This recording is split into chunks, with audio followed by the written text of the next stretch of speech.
pertama adalah pengertian dari lingkungan belajar.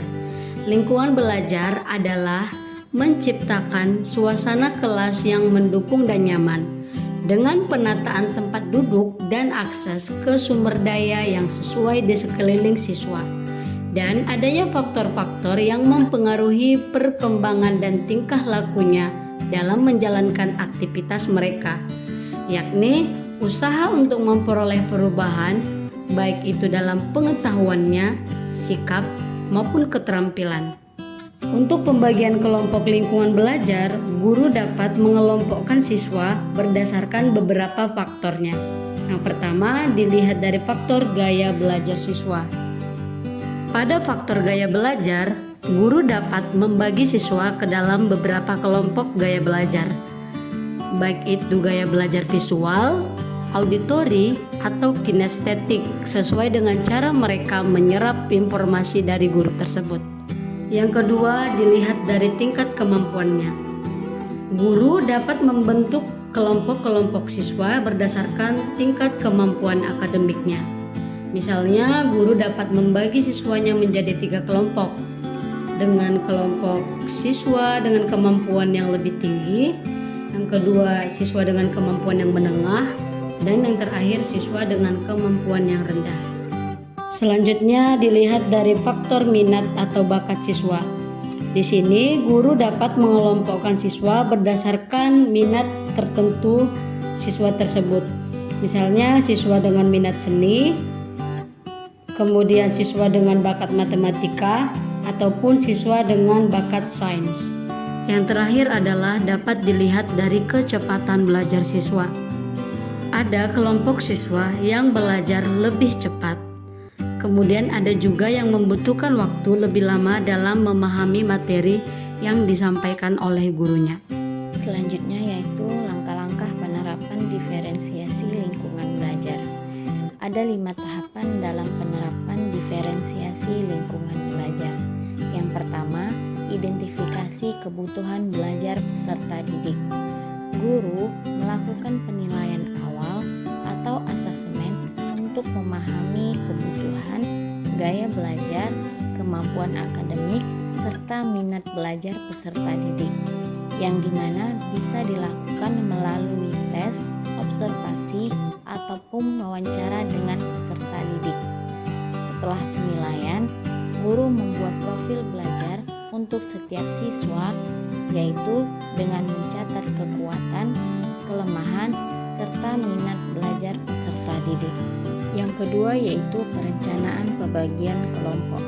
Guru menetapkan kriteria pembagian dalam kelompok, yaitu misalnya dalam satu materi pelajaran, siswa bisa dikelompokkan berdasarkan tingkat kemampuan akademik. Sementara untuk proyek kreatif, mereka bisa dikelompokkan berdasarkan minat ataupun gaya belajar.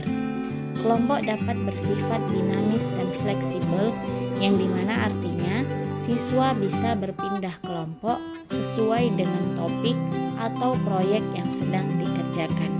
Pembagian kelompok ini mencegah siswa merasa dikotak-kotakan dalam suatu kelompok tertentu. C. Desain lingkungan belajar yang beragam. Pada pengaturan ini, kita mengorganisir bagaimana pengaturan ruang kelas. Caranya adalah dengan membuat beberapa area dalam kelas yang mewakili kebutuhan belajar siswa, seperti membuat area diskusi kelompok, area belajar mandiri, area praktik atau eksperimen. Kemudian, menyediakan media belajar yang beragam.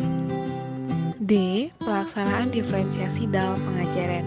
Pada langkah ini, guru melakukan 2 langkah yang berbeda, yaitu yang pertama, menyampaikan instruksi yang berbeda pada kelompok belajar yang berbeda. Kelompok yang lebih cepat memahami diberikan tantangan tambahan, sedangkan kelompok yang masih sulit menerima instruksi yang lebih mendetail dan sederhana.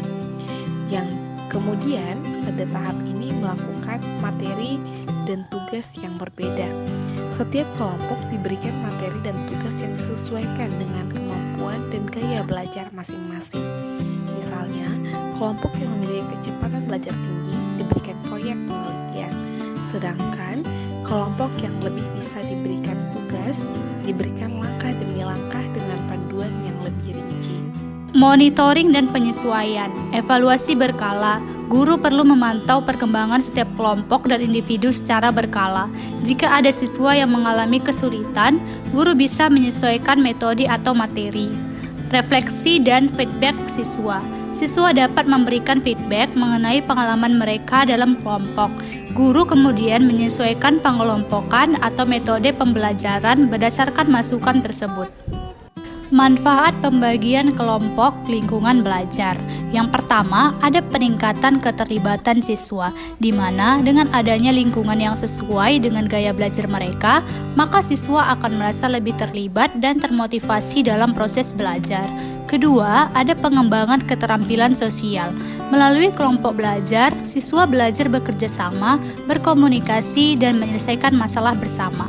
Ketiga, dukungan individu yang lebih baik. Siswa dengan kemampuan lebih rendah mendapatkan dukungan ekstra, sementara siswa dengan kemampuan lebih tinggi mendapatkan tantangan yang sesuai, sehingga semua siswa bisa berkembang sesuai dengan kecepatan mereka sendiri. Contoh lingkungan belajar yaitu seperti yang pertama, lingkungan fisik, seperti ruang kelas atau laboratorium. Lingkungan sosial, seperti belajar berbasis proyek atau diskusi kelas. Ketiga, lingkungan psikologis, seperti lingkungan pembelajaran yang berpusat pada siswa. Dan terakhir, lingkungan digital, seperti kelas virtual atau pembelajaran berbasis game.